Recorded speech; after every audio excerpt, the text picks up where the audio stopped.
Pero en esta mañana vamos a hablar acerca de las mujeres. No se pongan tan contentas, ¿eh? No, mi esposo ahorita me dijo, te suplico, por favor, sé misericordioso. Le dije, mi amor, no te preocupes, le digo, es la palabra de Dios. Y una de las cosas más maravillosas de la Biblia es que ahora sí, como en México decimos, a mí que me esculquen. O sea, la palabra, y si alguien se enoja o a alguien no le parece, se está peleando contra Dios. Porque nosotros no hicimos la Biblia. Así que solamente Dios nos pide que seamos fieles a este mensaje y que lo compartamos. Las reacciones siempre van a ser positivas y van a ser negativas, porque no todas las personas están abiertas en su corazón para recibir y hacer la voluntad de Dios. Muy bien.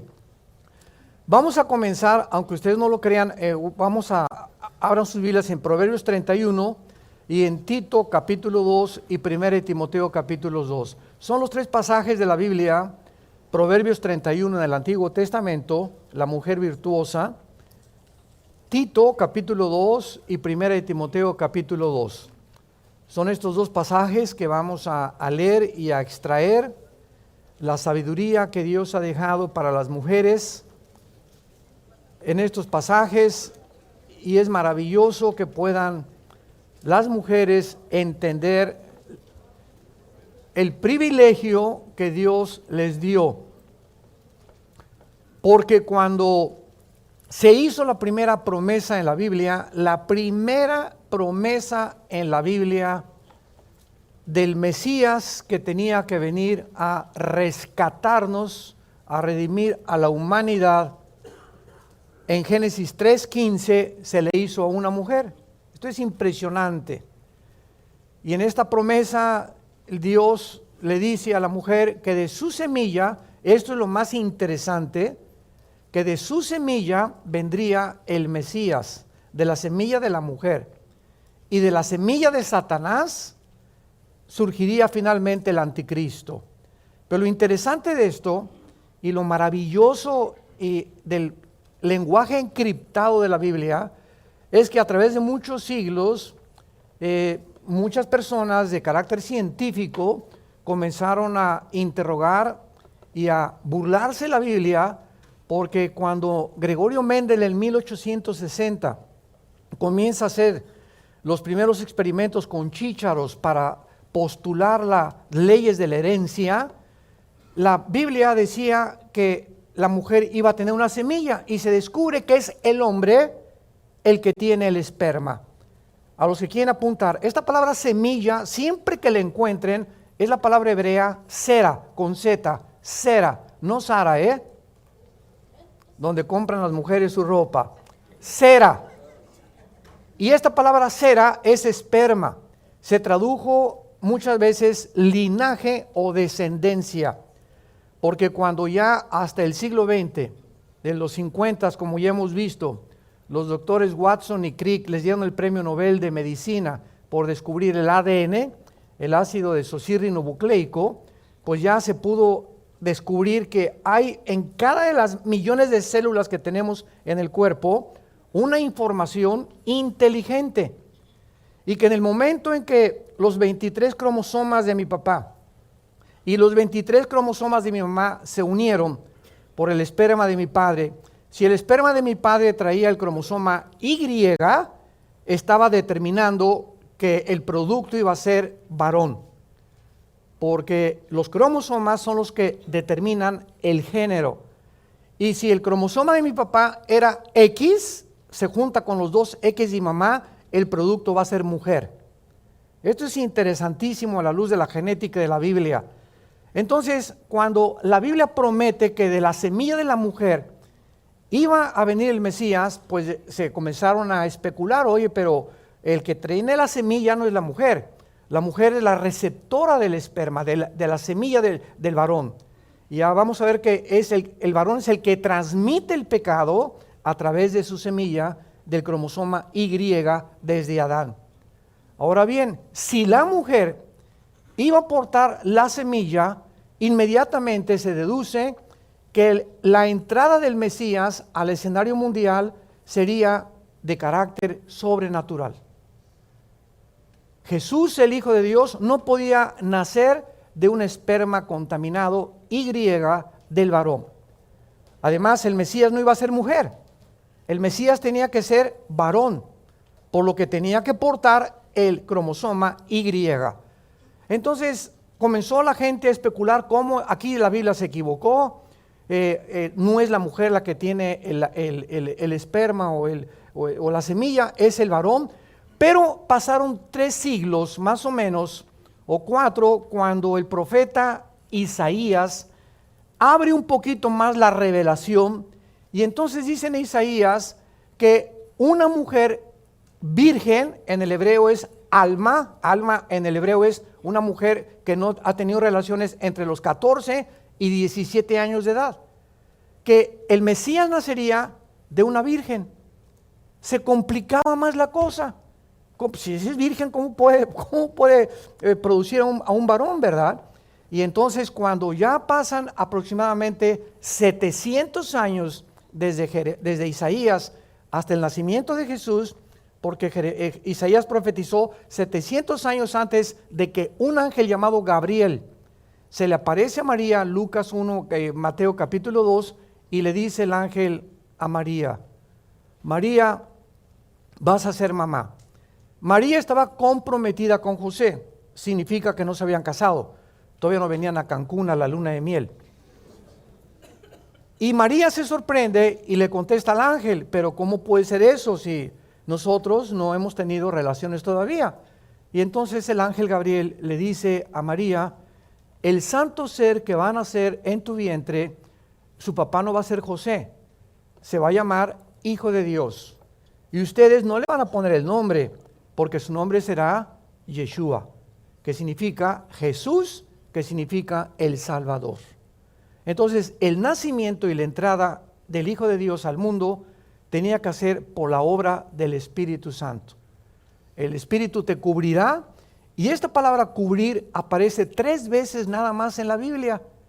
En Génesis 1:2, el Espíritu cubría la tierra y comenzó, como esta palabra significa, cuando la gallina se pone sobre sus pollitos, los cubre y los empolla. El empollamiento viene con la cubierta de la gallina sobre los pollitos.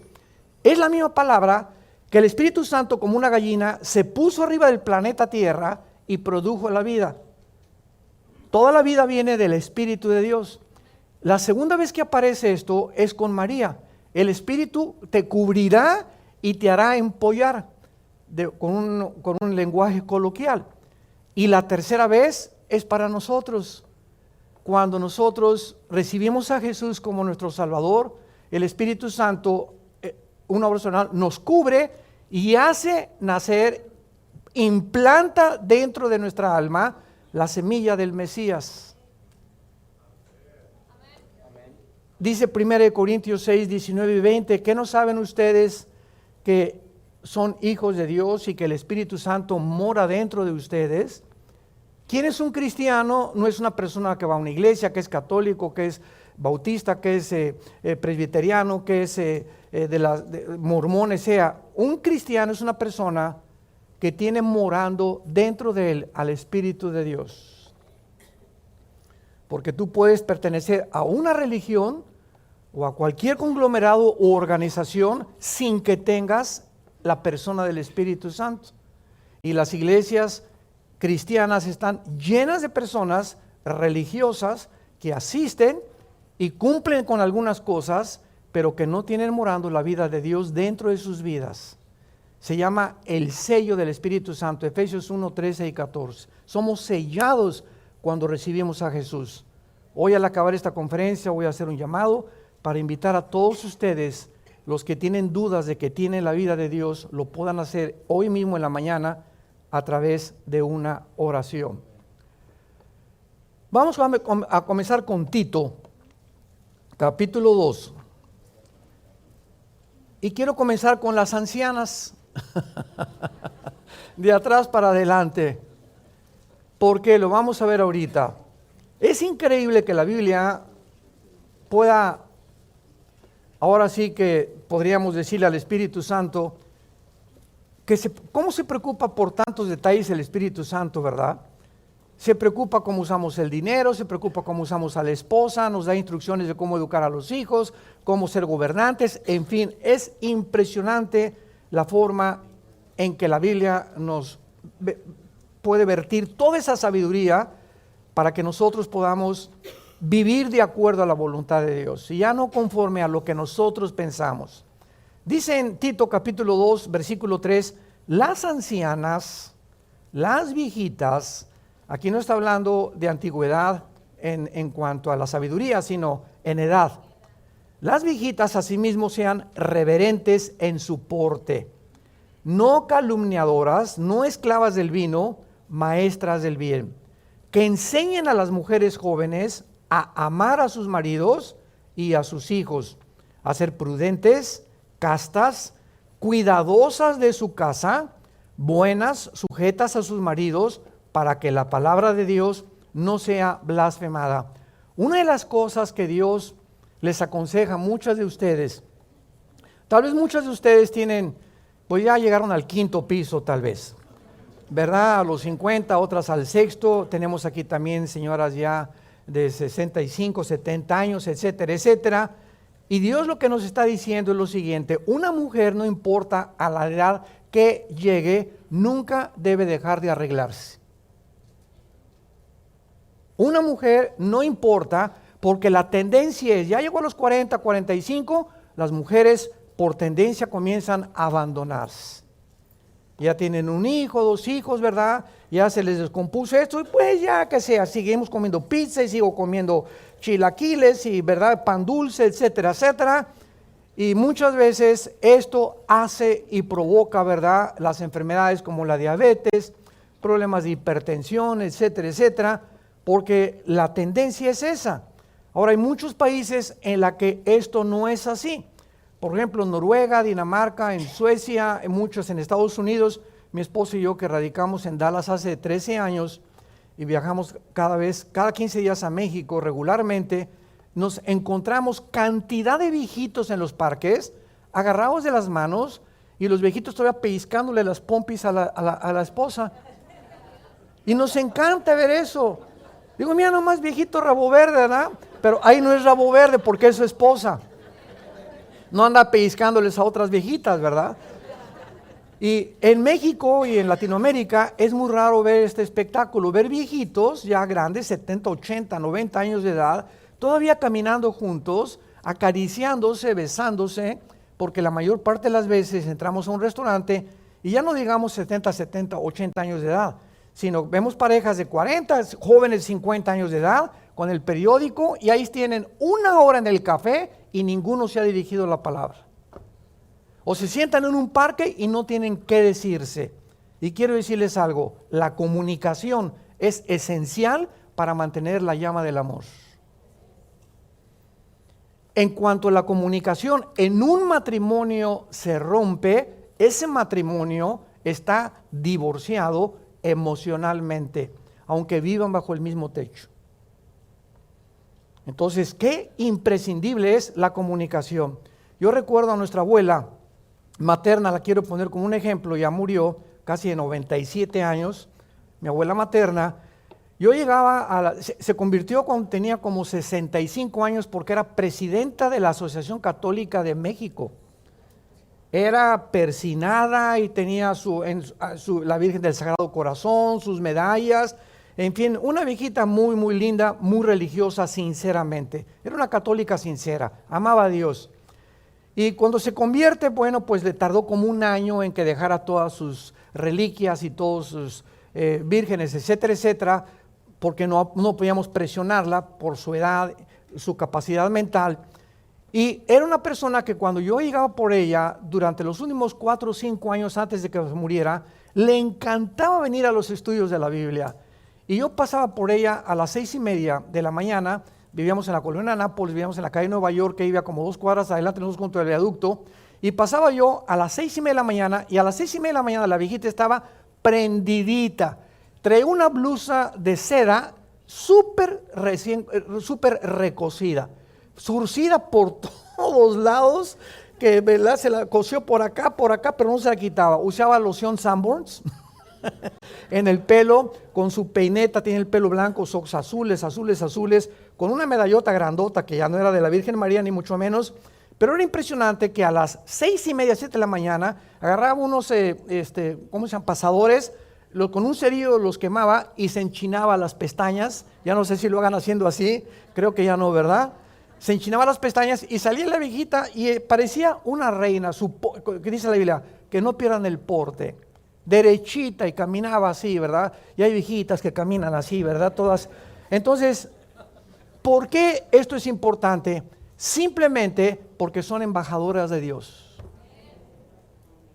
Son embajadoras del reino de Dios. Y desgraciadamente en las sociedades que vivimos, como te ven, te tratan. Esta es la razón por la cual los cristianos tenemos en lo posible estar bien vestidos, oliendo bien, no sucios, no chamagosos, no pues sí en el metro y traer el aletazo ahí que tienes 2 días sin ponerte desodorante, etcétera, etcétera, ¿verdad? Porque como yo les digo a mis hijas hoy, si llega un muchacho todo así despeinado, feo, hippioso, a querer pedirme permiso a mi esposa y a mí que si puede salir con nuestra hija, no le damos permiso. Simplemente, ¿verdad? Porque su manera de vestir nos habla mucho de su descuido y de su falta de preocupación en poder agradar a los demás. Entonces no vivimos aislados en el mundo, tenemos que vivir en una sociedad en la que tenemos que recordar que somos embajadores del reino de Dios. Las viejitas no deben ser chismosas. Aquí lo dice, no calumniadoras. ¿Y por qué pone énfasis en que las viejitas pueden ser chismosas? Porque los viejitos casi ya no tienen cosas que hablar. Y casi siempre los viejitos hablan del pasado. Viven en el pasado. Los niños viven en el presente. No saben qué van a hacer porque están en el presente. Entramos a la juventud, vivimos enfocados hacia el futuro. ¿Qué voy a hacer? Preocupados. Y pasamos los 50, 60 años de edad y comenzamos a retroceder. Y todo es el pasado. Ay, cuando yo era, y lo que yo hice, y mi mamá, y mi papá, porque ya no hay enfoque hacia el futuro. Entonces, como no tienen mucho que hacer, comienzan a hablar chismes nada más. ¿Y ya viste cómo se vistió? ¿Y ya viste que viene vestida de china poblana? ¿Y ya viste? Entonces, una viejita cristiana no puede mantener este lenguaje, porque no es agradable delante de Dios. Su responsabilidad es enseñar a las mujeres jóvenes. Enseñar a las mujeres jóvenes a que amen a sus maridos. Esta es la primera vez en el Nuevo Testamento que se enseña que las mujeres amen a su esposo. En Efesios 5 es el esposo amen a sus mujeres. Una vez me dijo una mujer, ya ves, nunca en la Biblia dice que nosotros las amemos a ustedes. Lee Tito 2:4. Ustedes también necesitamos el amor, porque es una necesidad imprescindible también de nosotros. Y que dice la Biblia que sean prudentes, cuidadosas de su casa. Una mujer cristiana, ya de edad, bueno, ya no se diga de las jóvenes, que salga el domingo a su iglesia o que salga de su casa y ahí está la basura de hace 2 días, el lavadero con los platos sin lavar, sin despolvar, su casa. Una mujer que no tenga cuidado de su hogar o de su departamento, a Dios no le agrada. Una mujer cristiana tiene que esmerarse en saber que su casa debe siempre ser pulcra, brillante, limpia, cuidadosa. ¿Por qué? Porque ahí vive su marido y no creo que haya ningún hombre que llegue a su casa en la noche y que encuentre la basura y que encuentre los platos y las camas sin tender, porque la mujer ya se olvidó, pero es presidenta de la escuela dominical. Y canta en la alabanza o hasta directora de la alabanza es. Pero sin embargo ha abandonado su primera responsabilidad, que es su casa. Vean ustedes los detalles de Dios, que sean cuidadosas de su casa. Muy bien, vamos a pasar ahora a Timoteo. 1 Timoteo capítulo 2. Y ahora vamos a pasar con la forma como las mujeres deben de vestirse. ¿Hasta eso, pastor? ¿Qué es tan importante como una mujer debe de vestirse? Vamos a ver por qué. 1 Timoteo capítulo 2, versículo 9. Asimismo que las mujeres se atavíen, esa palabra ataviarse es vestirse de ropa decorosa, con pudor y modestia, no con peinado ostentoso, ni oro, ni perlas, ni plata, ni vestidos costosos, sino como buenas obras, como corresponde a mujeres que se dicen ser cristianas o que profesan la piedad. Estos versículos han creado mucha controversia en muchas iglesias cristianas, porque mi esposa y yo conocemos iglesias de tantas que hemos visitado, que hay mujeres que no se ponen nada de maquillaje y se visten como musulmanas. Y hay otras iglesias que hemos ido donde las mujeres parecen árboles de Navidad. En una aparecen las momias de Guanajuato y en la otra árboles de Navidad, o sea, cargadas, ¿verdad? Unos aretotes y morado por aquí, morado el pelo y verde por acá, etcétera, etcétera. Y dices, bueno, ¿realmente es el Circo Soleil? ¿O trabajas de trapecista en el Circo Soleil? Entonces, los extremos siempre es una tendencia del ser humano, irnos a los extremos. Hay muchas iglesias cristianas, me reservo la denominación, que a las mujeres les prohíben pintarse la cara, usando este pasaje y llevándolo a un extremo. Y además las mujeres se sientan en este lado y los hombres en este lado. Y además con un velo en la cabeza, las mujeres. Estoy hablando de iglesias cristianas, me reservo la denominación. Si mi esposa y yo nos invitan a una iglesia a compartir la palabra de Dios, nosotros nos sometemos a esta iglesia. Y mi esposa me dice, me pongo el velo, póntelo, no venimos a tropezar ni a combatir contra ellos. Y yo me siento al lado de los hombres, pero cuando nos vamos, el pastor no se la va a acabar. Pero públicamente, ¿verdad? Sería antidecoroso, sería falta de honestidad y de ética mía el públicamente degradar al líder de esa iglesia. Igual si tienen una doctrina diferente a la mía, no me meto mucho con ella, voy a predicar el mensaje y aquí en corto vamos a comer y a cenar y ya le comparto al pastor y le digo, ¿verdad? Hermano, ¿verdad? Está usted exagerando en esto y ya si me dice, bueno, pues es nuestra costumbre, que Dios los bendiga. Pero son exageraciones y esto no debe ser. Una vez yo estaba al sur de México, en la Plaza de Toros, una cruzada de jóvenes, y me acuerdo que en esta ciudad del sur de México, me reservo también el nombre y la denominación, había 38, 39 grados, casi 40 grados de temperatura, un calor impresionante ahí en la Plaza de Toros. Y entonces, ¿qué hice yo? Me arremangué las mangas de mi camisa, traía mi corbata, y se acercan y me dicen muchos pastores, hermano, tápese porque está usted asomando la carne. Dios sabe que les digo la verdad. Y dije, ¿what? ¿Qué? Es que la carne no puede estar expuesta. Yo no quise alegar porque ya faltaban como un minuto para poder comenzar la conferencia, pues ya me tuve que bajar la de ese, ya me las abroché, lo obedecí, ¿verdad? Pero les repito, no me volvieron a invitar. Jamás regresé a esa ciudad, porque en la noche me preguntaron, ¿usted tiene algo que aportarnos y consejos? Y pues les dije hasta la despedida. En amor. Que las mujeres se vistan de ropa decorosa, con pudor y con modestia. La palabra con pudor y con modestia significa conforme a la moral. Ahora, no significa que no se pinten. Todas las mujeres pueden pintarse, ¿verdad? No hay ningún problema. Tampoco hay problema que se hagan cirugía plástica. Me han preguntado eso. ¿Puede una mujer cristiana, o puede un hombre hacer cirugía plástica? Escuchen, Dios no está en contra que nos veamos mejores. Hay que carnal, eso no es carnal, el carnal se lleva en el corazón. Entonces, si una mujer quiere arreglarse la naricita, ¿verdad? No es que no se la pongan de Bambi, ¿verdad? Hasta arriba. Y hay otras que se les pasa la mano, ¿verdad? Y quedan así todos así deformes de tantas operaciones que han exagerado.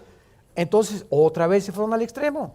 Pero que una mujer, ahora yo consulté a un cirujano de estética muy famoso, cristiano, y le pregunté, oye, ¿tú qué consejo das a las mujeres? Porque esa pregunta nos la hacen a nosotros y nosotros tenemos que saber contestar el mayor número de preguntas posibles.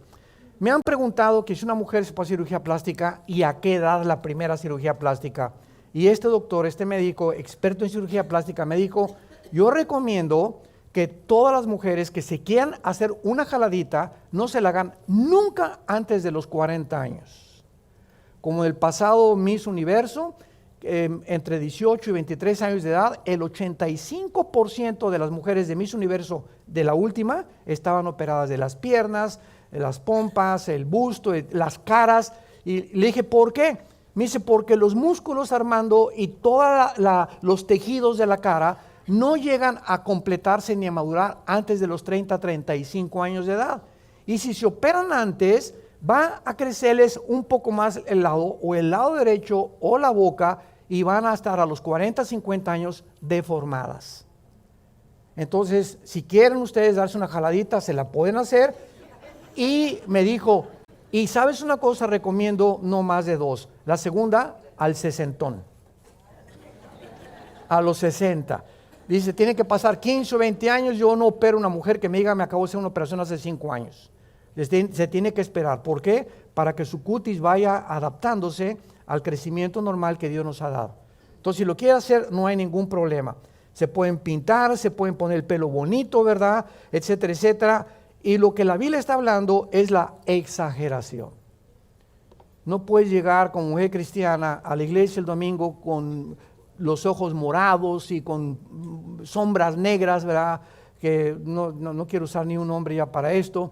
Y el pelo por acá todo y unos aretotes así que hasta parecen cascabeles que todo el mundo escucha cuando se te mueven los aretes, etcétera, etcétera. Es a lo que Dios se refiere. Y ahora, ¿por qué las mujeres deben vestirse con pudor y con modestia? Simplemente, señoras que nos acompañan, porque a los hombres las tentaciones nos entran por los ojos. Una mujer cristiana no puede ser una mujer escotada, hasta por acá el escote. Tiene que tener cuidado de sus minifaldas que usa. Y si usa minifaldas o usa pantalones demasiado apretados, que parece que va a montar a caballo, que se ponga una falda. Entonces me han preguntado, ¿una mujer puede subir en pantalones a predicar o a compartir un estudio? Sí lo puede hacer, pero que se tape, ¿verdad? Con los pantalones apretados y que no ande caminando ahí enfrente de todos. ¿Por qué? Porque a los hombres las tentaciones nos llegan por los ojos. Y alguien puede decir, ¿y qué culpa tenemos que sean tan cochinotes los hombres? Es que tú no puedes, dice la Biblia, que Dios quiere que tengamos la mujer y la ayuda idónea, no la tropezadora idónea. Entonces, tu manera de vestir, tienes que entender algo.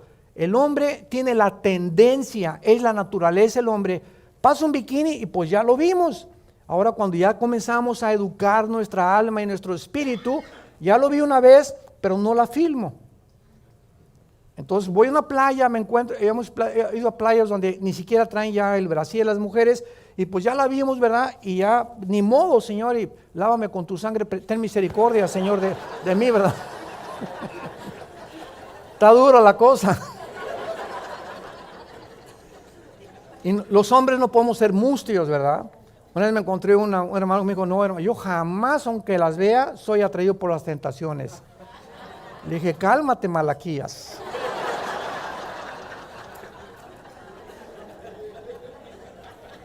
Vayamos a Proverbios, vayamos al libro de Proverbios de Salomón y veamos a este hombre que tuvo 700 esposas y 300 concubinas. Y vamos a ver la experiencia que nos puede compartir Salomón de todo este proceso que él atravesó, que Dios le permitió para vertir en estos libros, Proverbios y Eclesiastés, sus experiencias. Dice Proverbios capítulo 6, versículo 23 en adelante, Proverbios 6, 23, porque el mandamiento es lámpara y la enseñanza es luz, y camino de vida las reprensiones que te instruyen. Fíjense ustedes la razón detrás, para lo cual Salomón nos dice la importancia de guardar la palabra de Dios, para que te guarden de la mala mujer. Para que te guarden, vive en la palabra, ten comunión con el Señor, para que te guarden de la mala mujer. ¿Quién es esta mala mujer? de la blandura de la lengua de la mujer extraña. La palabra mujer extraña en el original hebreo es tiso, que significa la mujer que no es para ti. El día que yo me casé con Marta, ella se casó conmigo, le tuve que decir a más de 3 billones de mujeres, adiós, de aquí en adelante, este es un ejemplo, no estoy presumiendo. De aquí en adelante esta, igual ella, ¿verdad? Pues se calcula que son aproximadamente más mujeres que hombres y a la mayor parte adiós. Entonces de aquí en adelante, este anillo que nos ponen significa que ya no estoy en el mercado. Un hombre casado que no trae el anillo, cuídate de él. Porque esto significa que ya no estamos en el mercado. Ya no hay un menú para ver. Entonces, una mujer mala, una mujer extraña, y estamos llenos de cantidad de mujeres coquetas, seductoras, como lo vamos a ver más adelante, lo primero que ven es las manos de los hombres. Hay unas que ya no les importa si traes o no traes anillo, pero la mayor parte de las veces al ver anillo, y es una muchacha educada en su casa con principios cristianos, sabe que si un hombre trae un anillo y la invita a tomar un café o es su jefe y tú eres la secretaria, no aceptas esa invitación, simplemente porque es un hombre casado. O si usted viene con su esposa, don Pancho, lo acompaño con mucho gusto. Ni tampoco me subo a su carro con usted, ni tampoco acepto ninguna otra invitación a Cihuatanejo con usted. ¿Por qué? Porque esto nos habla claramente de que ya estamos en un pacto con una sola mujer. Para que te guarde de la mujer extraña, no codicies su hermosura en su corazón, ni te prenda con sus ojos. Porque a causa de la mujer ramera, el hombre es reducido a un bocado de pan, y la mujer caza la preciosa alma del varón. Salomón nos dice con la sabiduría que Dios le dio, que el poder seductor de una mujer a cualquier hombre, por más macho, camacho y lo que sea, lo puede vencer. Y escuchen ustedes lo que dice claramente en Proverbios capítulo 7, versículo 24 al 26. Proverbios 7, 24 al 26. Ahora pues, hijos, óiganme, estén atentos a las razones de mi boca. No se aparte tu corazón a sus caminos, no hierres, está hablando de las mujeres, en sus veredas, porque a muchos ha hecho caer heridos, y aún los más fuertes han sido muertos por ella. El hombre más sabio de la Biblia, Salomón, cayó por mujeres. El hombre más fuerte de la Biblia, Sansón, fue seducido por Dalila. Y el hombre que se menciona conforme al corazón de Dios, David, cayó en pecado por una mujer. ¿Qué nos está diciendo la Biblia a los hombres? Por más que tú quieras, no dejes que una mujer se te acerque demasiado a ti. Yo les aconsejo, vamos a tener el mes que entra un congreso de pastores internacional en México, y a los pastores siempre les digo, un pastor nunca le da consejería a una mujer sola. Nunca. Si quiero una consejería, mi esposa tiene que estar conmigo, más si es joven la muchacha. Un pastor jamás sube a una muchacha a su vehículo, jamás. Está lloviendo, te compro un paraguas. Jamás lo hacemos. ¿Por qué? Porque el espíritu está presto, Marcos 14, 38, pero la carne es débil. Débil, débil, débil, débil. Mentira que vas a aguantar. No es cierto, no es cierto, no es cierto. Estás tentando a Dios. Entonces tenemos que poner un cerco a nuestro alrededor y no jugar con el pecado. Dice más adelante Proverbios, ¿jugará el hombre con brasas sin que sus vestidos ardan? Estarás viendo continuamente a mujeres más jóvenes, sus piernas, tu secretaria, sin que tú no lo sepas, te estás preparando para el adulterio. Nadie cae en adulterio de la noche a la mañana. Se prepara la mente viendo, fantaseando, imaginándote y no entregando eso a la cruz y sin que te des cuenta, viene la tentación y porque caíste, no tenías la fuerza espiritual para poder vencerla. Creías que la tenías, pero separados de mi Hijo Jesús, nada pueden hacer. Vayamos ahora a Proverbios 31. Ya pueden respirar.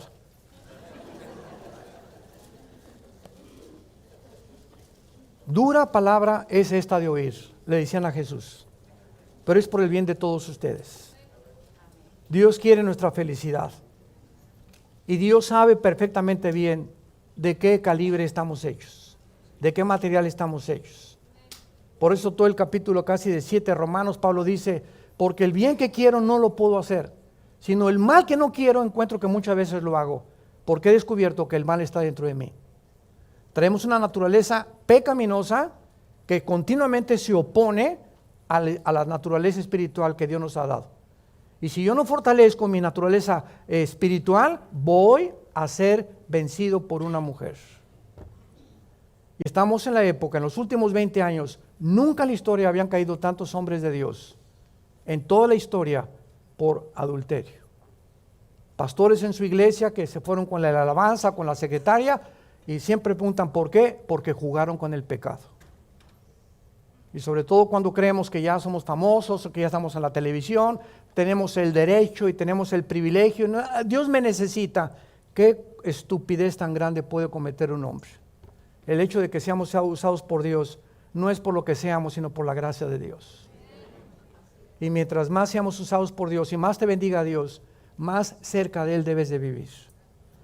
En Proverbios 31, versículo 10 en adelante, la Biblia describe a través de Salomón a una mujer. Esta mujer que se describe es como un modelo que el Espíritu Santo nos retrata, y lo interesante es que se le llama virtuosa. La palabra hebrea chayil, C-H-A-Y-I-L en el hebreo, chayil. La palabra chayil, que se tradujo virtuosa, significa guerrera. Guerrera, que no se da por vencida. Básicamente, en el arameo es que no se rinde. En el hebreo es que es una mujer que enfrenta la adversidad, que enfrenta los problemas, las tribulaciones, porque trae una fuerza interna que nunca la va a convertir en una víctima de las circunstancias. Qué importante es esto. Los problemas que tenemos en la vida nos pueden victimizar. Puedes llegar ahí, pues, mi papá me abandonó y me violó mi papá y nadie me quiere, etcétera, etcétera. Y en ese momento comienzas a volverte enemigo del mundo porque crees que el mundo está en contra de ti. Edgar J. Hoover fue presidente del FBI, fundador y presidente de la Oficina Federal de Investigaciones, FBI en Estados Unidos, y sirvió a casi 5 presidentes, casi 5 administraciones. Y antes de morir, Hoover, independientemente de su vida sexual que él tenía, le preguntaron, ¿qué característica ha encontrado usted en los delincuentes juveniles? Y Hoover contestó y dijo, la característica principal de todos los que se encuentran en las cárceles y de los delincuentes juveniles es que ellos creen que el mundo está en contra de ellos. Y ellos están en contra del mundo. Se sienten que el mundo les debe algo. Mis papás me deben algo. El mundo me debe algo. Y por eso soy como soy. Se victimizan. Y eso es lo peor que le puede pasar a un ser humano. ¿Saben ustedes cuándo se alcanza la madurez? La madurez se encalza cuando la persona llega a entender que nadie es culpable de cómo soy más que yo mismo. Cuando dejas de echarle la culpa, es que mi esposo es el que ha hecho mi carácter, o es mi papá que me violó, o esta persona, o en la escuela, o el gobierno. El día que dejemos de culpar a nadie, soy como soy porque así yo lo he decidido. Se llama en la Biblia la ley de la responsabilidad individual. Cada decisión que yo he tomado va a tener consecuencias para bien o para mal. Y las decisiones que he tomado son las que han provocado y han formado mi carácter. Yo soy el que he respondido de esta manera. Cuando una mujer me dice, es que mi esposo, si tuviera otro hombre que no fuera mi esposo, sería feliz, o viceversa, esa mujer ha creído que el esposo es la fuente y el origen de su felicidad y no Dios. Entonces, como él no la hace feliz, es infeliz. Imagínense nada más. Si no me haces feliz, pues sé tú infeliz, pero yo soy feliz porque mantengo mi relación con Dios. Y te quieres portar como un chango, pórtate como un chango. Pero a mí nadie me va a robar mi felicidad, ni mi paz, ni mi tranquilidad, porque mi felicidad no depende de ti, Pancho, depende de Dios.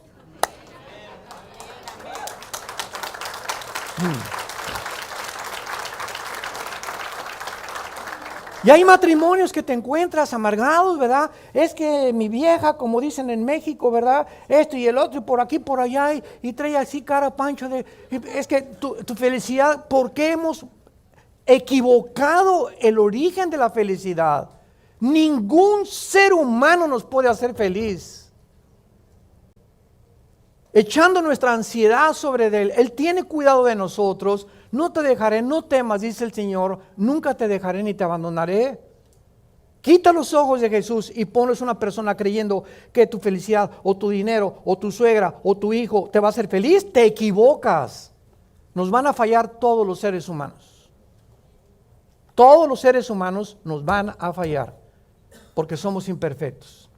Por eso dice Dios, ámame con todas tus fuerzas, con toda tu alma y con todo tu corazón. Entonces no tienes la justificación para estar amargada, ni amargado tampoco. No te victimices. Ya salte de esa cárcel que tú te has puesto. Sé libre. Vivimos bajo la ley de la libertad en Cristo Jesús. Esta mujer virtuosa es una mujer guerrera. Y veamos algunas características de ella. Porque repito, es la palabra chayil, que significa fuerte, valiente, guerrera, que no se rinde, que no se da por vencida. Ahora, dice el versículo 10, que esta mujer, y pregunta el Espíritu Santo, qué interesante, ¿quién la hallará? ¿Quién podría contestar esta pregunta? Porque el que encuentra esta mujer, dice ahí, que su estima sobrepasa el dinero del mundo. Esta mujer es completamente invaluable por el mundo. Esta mujer es mejor que sacarte la lotería. En otras palabras, ¿quién la hallará? ¿Quién es el que conteste esta pregunta? Es muy fácil de contestar. El que la esté buscando. Yo les digo a los jóvenes, ¿andas buscando novia? Por el amor de Dios, no vayas nunca a una discoteca a buscar novia. No vayas a una iglesia porque nos vamos a cambiar de iglesia porque mis hijos no encontraron aquí novias. No se imagina la cantidad de familias que hay así, ¿no? Entonces, el retrato más grande del noviazgo, de acuerdo a Dios, lo encontramos en el libro del Génesis, cuando el criado de Abraham le va a buscar esposa a Isaac, ¿se acuerdan? Y manda a Abraham a su criado a que le mande, y después de un procedimiento, etcétera, etcétera, encuentra a Rebeca. Pero el cuadro más hermoso que hay en la Biblia, se los comparto a los jóvenes siempre, es que viene Rebeca montada en un camello, toda como antes, ¿verdad? Se tapaban, y dice la Biblia que Isaac se encontraba meditando la palabra de Dios. Nunca Isaac fue a buscar novia.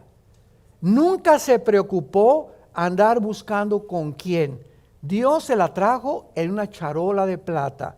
Simplemente porque si ponemos a Dios en primer lugar, Él nos dará todas las cosas por añadidura. Mateo 6:33. ¿Y cómo venía Rebeca? ¿Con el ombligo de fuera? ¿Con minifalda? Al contrario, venía pero completamente vendada. Y ahora es al revés. Ahora las muchachas se quitan lo más que pueden y hasta le hacen así con el ombligo de fuera, ¿verdad? Tratando de atraer la atención de los muchachos, desgraciadamente, pobre estima de estas mujeres sobre su cuerpo. Y pues sí vas a traer a 100, yo les digo, vas a traer a 100 abejorros detrás de ti. Pero las personas que se acerquen, recuerda una cosa, se van a acercar por tu cuerpo, van a buscar tu cuerpo y no el espíritu que Dios te ha puesto dentro de ti. Qué grave equivocación que una mujer quiera atraer a hombres por la forma provocativa en vestirse. La mujer virtuosa sobrepasa todas las piedras y el valor que le podamos dar.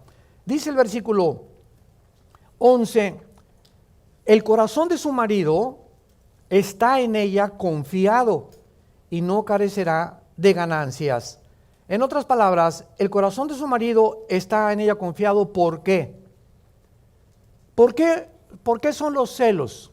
Hay celos buenos, hay celos malos. ¿Sabían ustedes eso, verdad? Hay un enojo santo o una ira santa, hay una ira no santa. Dice en Efesios, enójate porque forma parte, pero no amanezcas enojado. Nunca permitas 2 días enojado con tu esposo. Ya nos gritamos, ya nos sombrereamos, ya nos discutimos. Ok, procura en la noche, Señor, Padre, perdónanos, mi amor, perdóname, pero no quiero mañana amanecer igual que como nos peleamos hoy en la tarde. Porque cuando el enojo dura 2 o 3 días y no hay perdón en la pareja, abrimos la puerta a los demonios. Se vienen contra nosotros a crear amargura, rencor, y el alma comienza a ser envenenada. Y en cuanto hay amargura, se pierde el discernimiento de la voz del Espíritu Santo. Vienes a la Biblia y ya no vas a entenderla o no te va a poder Dios hablar porque hay un estorbo en tu corazón. Saca de ti el rencor y la amargura para que tu comunión con Dios sea limpia y transparente. ¿Por qué el corazón del hombre está confiado? Hay celos buenos. Si mi esposa me dice, por ejemplo, un día, voy a comprar pan a la panadería, y yo sé que en esa cuadra donde está la panadería hay un grupo que siempre se junta de muchachos no cristianos, no así pandilleros, entonces yo le digo, te voy a acompañar. Ella no me va a decir que porque está celoso, no, te voy a acompañar porque mi celo es evitar que alguien te pueda lastimar. Entonces no la acompaño por un pensamiento de que se va a ir con los pandilleros, sino simplemente para protegerla. Dice Santiago capítulo 4, versículo 4, que Dios es celoso de nosotros. Es un celo santo, nos cela Dios cuando Él sabe que algo nos va a pasar malo y trata de quitarnos esas amistades que nos pueden lastimar. Ahora, los celos equivocados son la falta de confianza por la inseguridad de que tu esposa o tu esposo te vaya a fallar.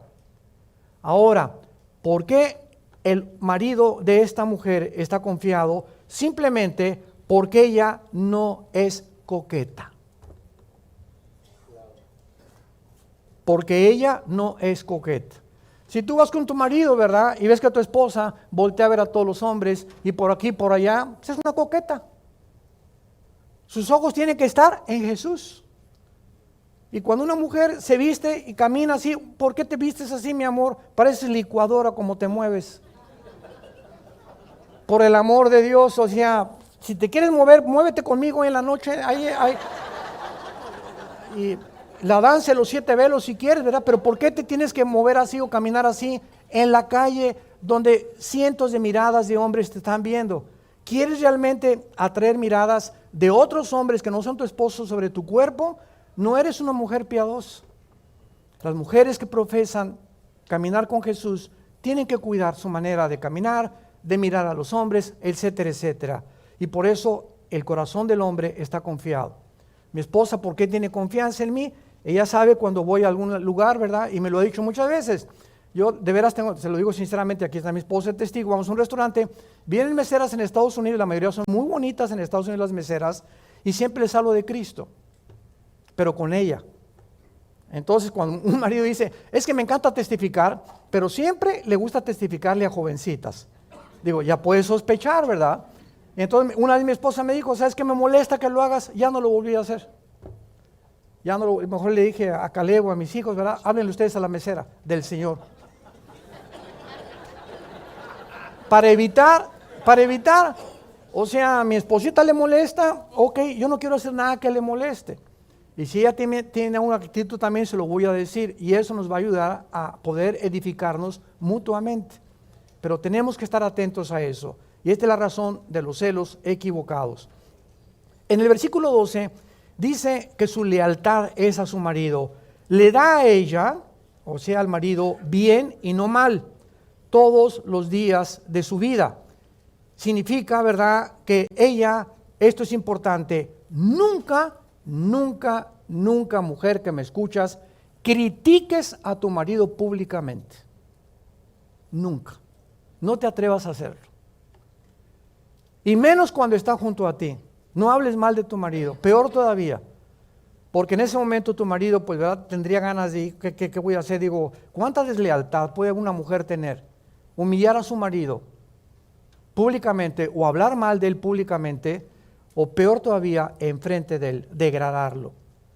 Una vez mi esposa y yo estábamos en Tucson, Arizona, hace muchos años, y estábamos en una reunión de pastores que nos invitaron a compartir, y había un pastor bautista, ya se murió, también ella ya se murió, y estábamos todos así en la reunión, y de repente ella llega y lo agarra el pelo y le comienza a hacer así. Enfrente de todos, te dije que me dejaras el dinero, y le hacía así la cabeza. No lo podíamos creer.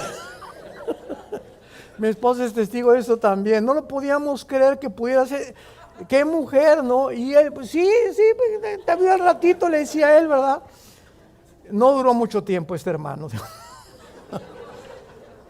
Pero ¿a qué grado puede llegar una mujer, no? Ya no solamente hablar mal de él, sino que qué manera de humillarlo. Llega por detrás, enfrente de todos los pastores, lo agarra así el pelo, así el chongo, y le comienza a hacer así, ¿por qué no me dejaste la tarjeta de crédito? Y me fueron a cobrar el gas, y él hasta los lentes se le cayeron, nomás le hacía así la cabeza. Dice en el versículo 13 y 14, ella busca lana y lino, con voluntad trabaja con sus manos, es como un ave de mercader, trae su pan de lejos. Aquí vemos su productividad. El uso y la rueca eran apartados para hilar y torcer hilos en la antigüedad. Dice el versículo 19, aplica sus manos al uso y sus manos a la rueca. Eran aparatos para hilar y torcer los hilos. Y esto nos enseña que el diseño perfecto de Dios para la mujer es que trabaje en su casa. Ahora bien, hasta 1950, el 8% de las mujeres en Estados Unidos trabajaban. 1960 subió al 20%. Y ahí brincamos ya para no ir con tantos años al siglo XXI, donde en Estados Unidos el 90% de las mujeres trabajan fuera de su casa en Estados Unidos de Norteamérica. ¿Qué ha producido esto? Bueno, en que él no tiene mucho dinero, entonces ella quiere trabajar y quiere buscar su independencia, porque si se divorcia, ella pueda tener una manera de sostenerse, y mientras tanto, los que la pagan son los niños, educados en las guarderías todo el día. Allá sales en Estados Unidos a las 8 de la mañana a trabajar, tienes una hora para comer y llegas a tu casa a las 6, 7 de la noche. Y los niños así crecen, y la delincuencia, como ustedes saben, en Estados Unidos es terrible. Ya están matando los niños de 10, 12 años de edad, ellos en las escuelas, porque el niño necesita seguridad, cariño y amor. Ahora bien, si tu esposo, por ejemplo, es abogado y tú eres secretaria, qué bendición que seas la secretaria de tu esposo. Si tu esposo es médico, qué bendición que tú seas la enfermera de tu esposo. Si tu esposo es pastor, qué bendición que tú lo ayudes en tu casa con tus hijos y que puedas tener tu prioridad. Pero si ustedes no pueden, ya no tienen hijos ni mucho menos, y la mujer quiere trabajar, no hay ningún problema. Sería un extremo, aquí te quedas, aquí a hacerme los frijoles. Entonces tenemos que orar para poder tener un hogar organizado, equilibrado, y que Dios nos pueda dar la sabiduría para saber cómo actuar. Pero el ideal, repito, el ideal bíblico es que la mujer trabaje en su casa. Ese es el ideal. Cuidando a sus hijos, ahí es donde la mujer se realiza. Pero la mujer independiente del siglo XX comenzó a abrirse paso por el machismo del hombre. Porque se la relegaron, las oprimieron, y vino el movimiento de liberación femenino. Vemos el versículo 15 en penúltimo lugar, que dice la Biblia: se levanta aún de noche y da comida a su familia y ración a sus criadas. Su principal preocupación de una mujer de Dios es su familia, no su trabajo. Yo tengo una hermana, se los digo con todo mi corazón porque ella cuenta su testimonio, Tere. Ahora ella y su esposo se casó con un norteamericano, viven cerca en San Francisco, California. Mi hermana tiene 3,300 iglesias y ella y su esposa en consejería pastoral. ¿Por qué? Porque solo el temor de Dios es el que nos hará vivir tranquilos y confiados en Él. Oremos.